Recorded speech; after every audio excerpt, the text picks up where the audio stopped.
Hey all, welcome back to the channel. Today I'm going to show you how to remove and replace the high mount stop light bulb on this 2010 Toyota Tundra.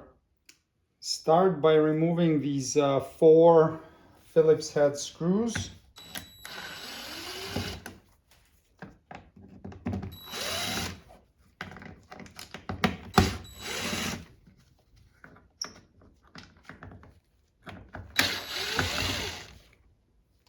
Now remove this lens cover.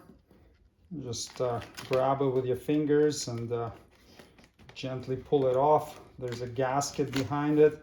Might be a little bit stuck. I'll go straight back like that. There's the gasket right there. So make sure it's not torn and damaged. If it is, it should be replaced before reinstalling this cover.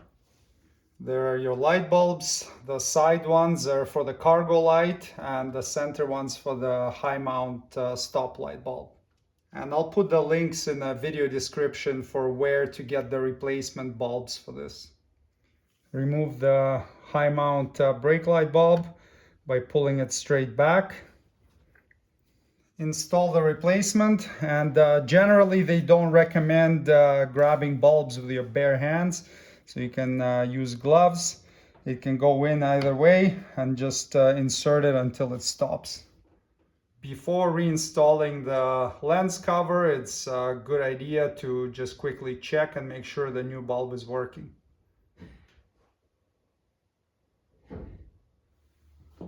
If the old gasket is damaged, you would remove and replace it now.